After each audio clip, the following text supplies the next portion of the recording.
Hey guys, welcome back to my channel. So today I am going to be again filming how I saved $30,000, and I want to make this kind of clear with you guys that I know there's some people that's going to come in the comment sections one day saying, well, this is easy if you have a lot of money. Everybody's on their own savings goal. My goal here today is to just tell you guys some of the things that I did that helped me get to this goal, and you're going to be able to put more into your savings account or less in your savings account depending on how much money you make. But my goal here is to give you the techniques that I did to save it. And I know it was a huge amount of money. Believe me, I can't believe that I was able to save this amount of money. So everybody is going to be able to put in as much as they're able to. My goal is just to get you to actually do it. I am not by any means saying that you can save your way out of poverty.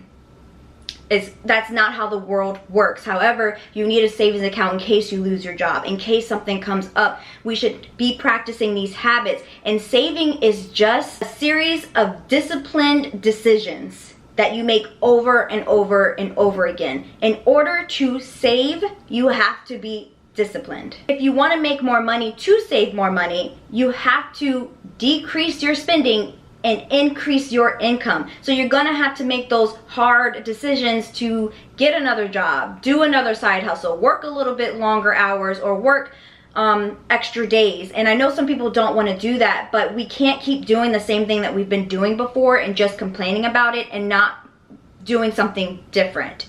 You can't just go from one job that makes you get more money, but then your saving habits were never practiced. A lot of Americans, or a lot of people in the world, have this mindset of, oh, I can't save now because I don't make enough money. And then they say, when I make more money, I will save. But if you've practiced bad habits when you were poor, with never putting $5 away, $10 away, $20 away when you could and had it, you won't be able to put $100 away, $20 away, $1,000 away when you have more money, because you never practice how to do conscious saving. You have been practicing bad habits. What makes you think that just because you make more money, you will unlearn those habits quickly and easily? So I'm here to show you guys some of the habits that I did that helped me out when I was poor and when I had more money. So that was a long disclaimer, but let's get into it.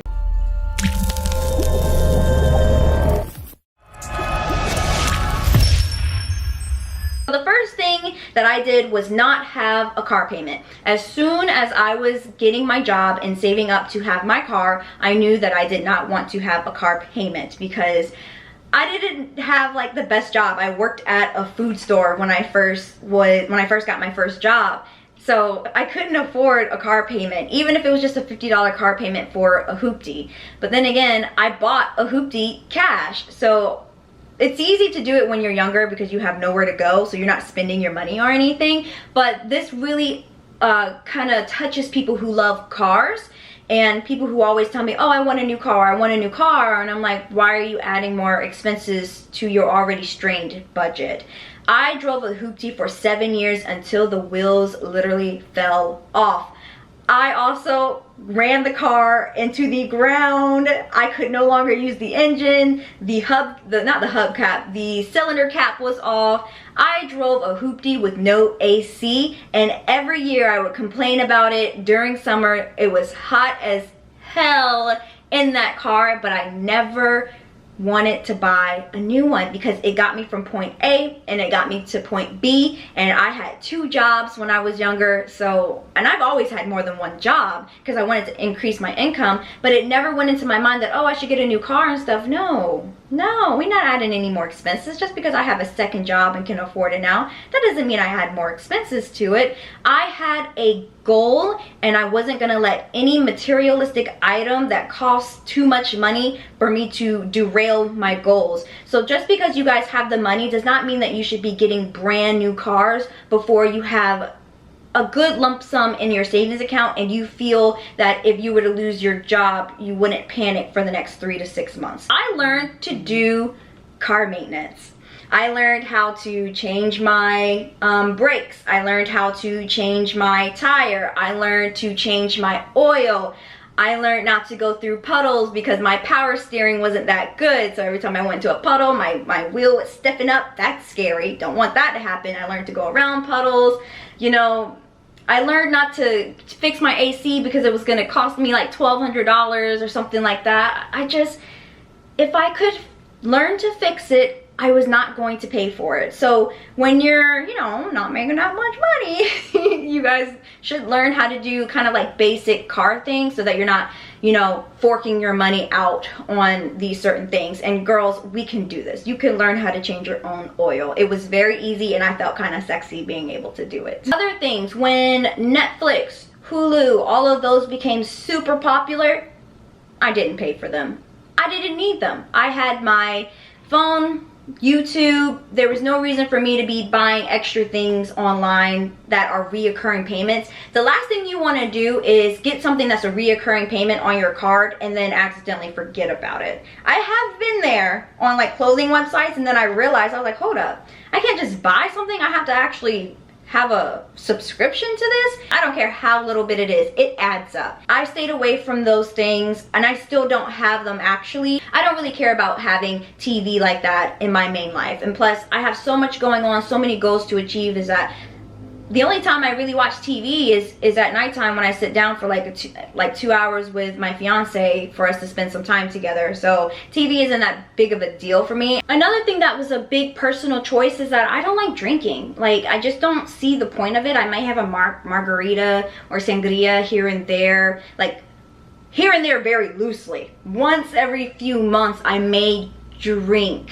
I just don't form bad habits that cost me money. Like, most bad habits cost you money. So drinking and going to the bar is not me. Drinks are expensive. $8 for a shot. I really encourage you guys, if it's not a very good habit, maybe you should look into not doing it and you could, you know, save some money. You have to separate yourself from the things that spend you money because you may be addicted to it. I was addicted to the mall growing up.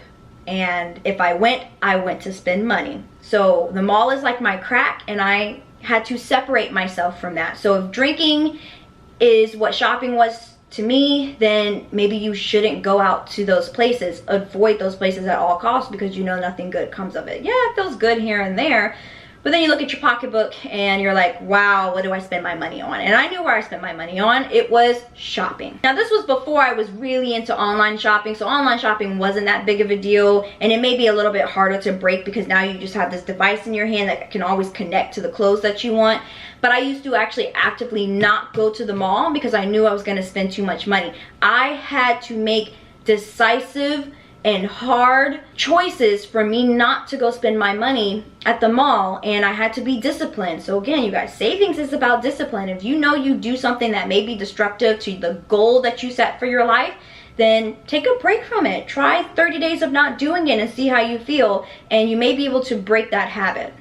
The big one is, before you even start all of this stuff, is that you need to know where your money goes. Go into your account for last month and write down everything that you spent your money on and categorize it on a piece of paper. I spent $300 on going out to eat in July. I spent $1,400 on rent. I spent $300 on my car payment. Go through and see where your money is going and try to just cut back. I'm not telling people to just cut it all out. I'm just saying cut back a little bit and see how you feel from there. And that extra money can go into your savings account. You know, saving money and learning this very disciplined trick, it grows you as a person, not only with your savings, but within your personal life. You know, setting those boundaries for yourself and your friends when they try to get you to pay for things that you know you don't have the money for.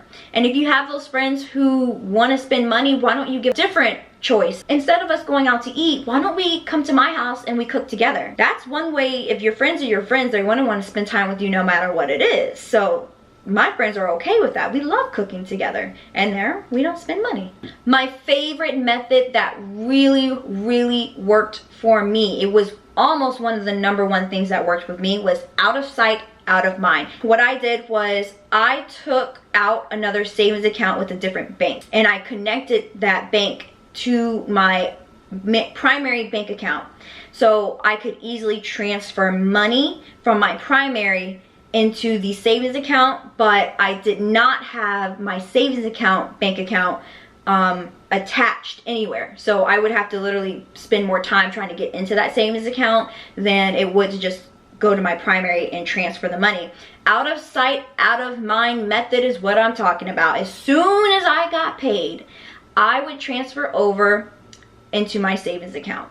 So let's say I got $500 for that month. I would transfer over $100, and I would only then spend what was left over in my checking account.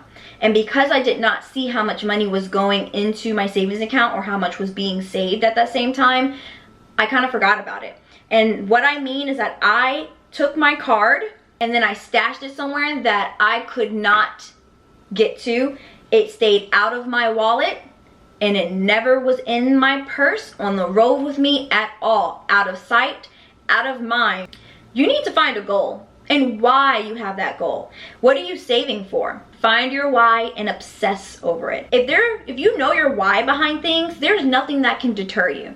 If I want to go to Barbados because I want to look good in a bikini on the beach relaxing, there is nothing that you can tell me that would get me to spend that $100 that's in my savings account. Nothing at all.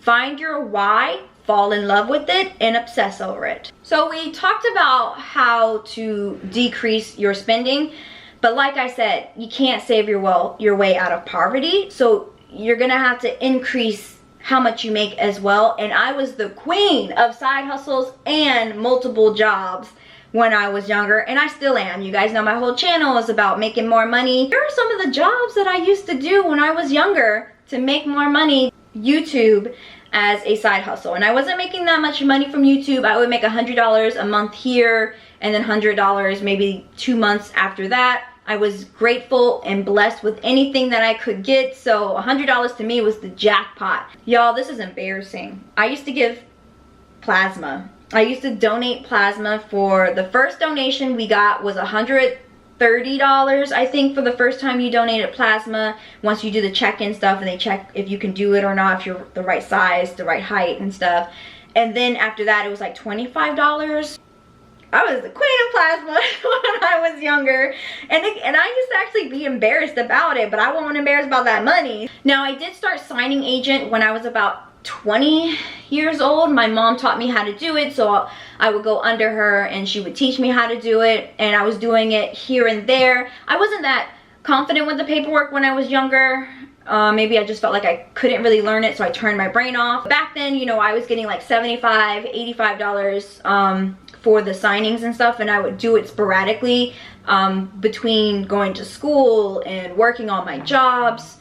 So it wasn't as often that I would do them. Other things I did when I was younger is I made bracelets, I made jewelry, and I would go around the neighborhood and sell them. I used to clean people's gardens. I actually used to clean people's houses. So I was doing anything and everything to increase my amount of money so that I could save more and go do what I wanted. So even now, at the age that I am now, I have so many side hustles to help propel me into the goal of real estate that I'm in. So that's why I'm telling you guys that even though I'm here now and I can afford real estate and I can afford more money to put into my savings, is that I can do that because I put in the work when I was younger with my dedication.